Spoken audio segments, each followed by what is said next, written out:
Welcome to my channel, The Flicks Judge, where you will get detailed reviews and honest ratings of global movies and OTT series so that you can watch only the best content worthy of your time. There is a scene somewhere towards the end of the first episode or in the second episode. Our protagonist has suffered a huge personal loss. One member of his family is injured. He hobbles back to his den along with the injured person, full of seething anger and grief. He says to his friends, I need guns, a lot of them. Now, that should be enough for anyone who has ever watched any type of revenge flick in any language to understand what will happen next. By this moment, you would have been hooked onto the proceedings and feel the same pain and anguish as the protagonist and would be lusting for spectacular revenge. Your mind would travel ahead and imagine what kind of wrath our hero is going to unleash on the evil villains that caused such a tragedy. Or so you would think. For in this three-part series of John Wick spin-off, The Continental, that mysterious establishment, the hallowed grounds for all the villains of the world, none of what I said above hits home. This is absolutely soulless as a hotel building can be. The John Wick series itself had only one USP: gratuitous, gory, and unbelievably choreographed mayhem. The reason for the brutal killings of scores of human beings could be just a dog or a car or whatnot. The fans don't care. Just get to the parts for which they came. And the movie obliged. When you think of a protagonist who is not the boogeyman, but the one whom you effing sent to kill the boogeyman, Keanu Reeves does not come to your mind, even as a 10th choice. However, to his credit, his acting chops, his star power, he was able to pull it off. He was definitely one of the solid pillars on which the John Wick series stood to get any credibility in an otherwise insane, unbelievable, and over the top action, even though beautifully choreographed, I might add. If you think of other similar movies like The Equalizer, with another unlikely Denzel Washington playing the brutal slayer, you always had that emotional hook that he bats only for the weak and the oppressed, the underdogs. So you rooted for it. Even a Mr. Nobody, for that matter, had some emotional hook. None of the above whatsoever for the Continental. Our director does not get any of the big ticket stars to back this. No disrespect to Mel Gibson. Nor is there any time taken to lay an emotional hook for you to think, yeah, give it back, hit him hard. The villain in Carmack, played by Mel Gibson, looks like some kind of a senile old banker. All his evil deeds we are supposed to only imagine, based on some dialogues the main characters utter here and there. He just doesn't look menacing or evil enough. The couple of things that we are shown, like him clubbing someone to death, does not inspire any rage for the things that he got or is coming for him. The director had all the time in the world. The whole three episodes are actually like one lengthy 4 hour long movie.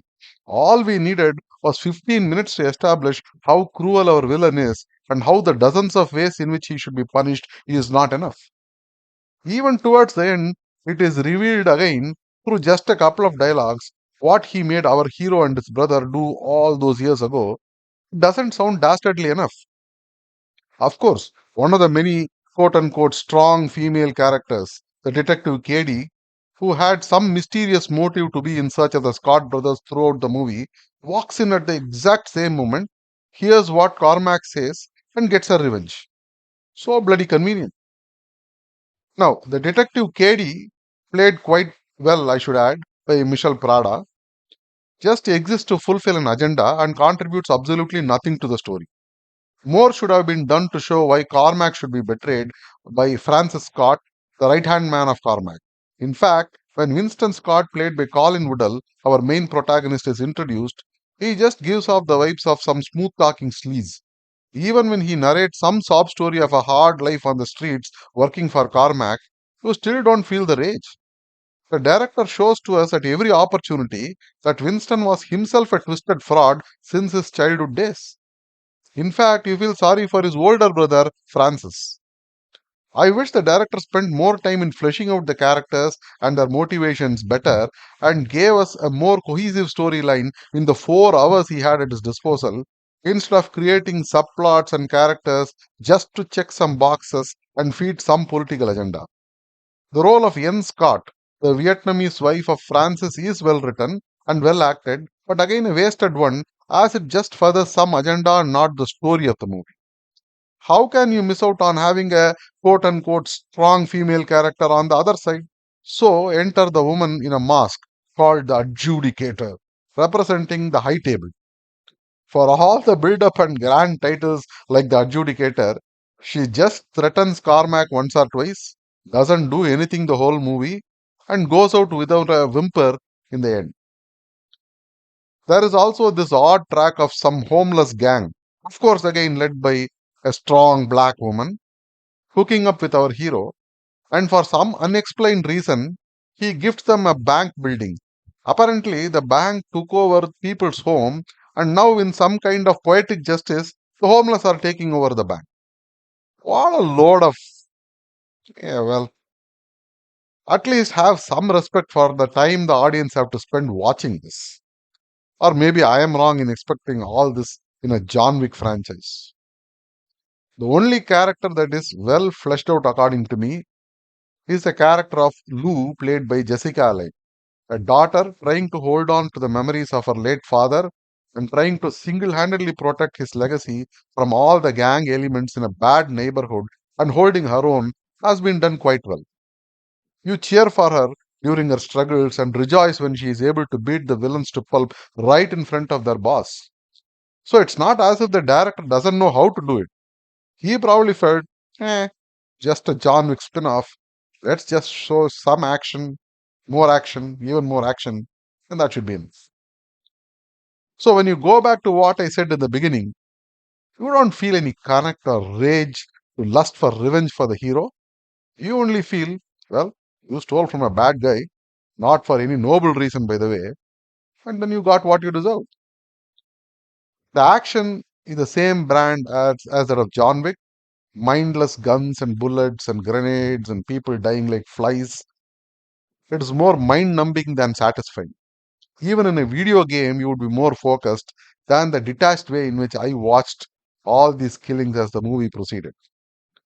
But there are a couple of hand to hand combat scenes that manages to shine through, especially the ones involving Hansel and Gretel characters.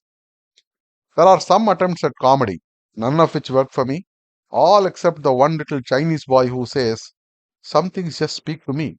Well, that one was quite chuckle worthy, I should say.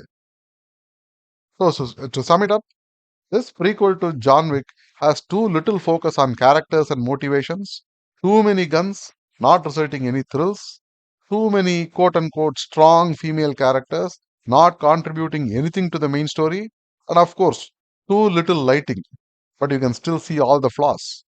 It is one forgettable, soulless outing which we could have done very well without. I will give this a 4 out of 10 stars. Avoid this movie at all costs. If you have somehow never watched a John Flick movie, first go and watch them. But even then, don't come back and watch this. If you happen to be a John Wick fan, this one will again not satisfy you.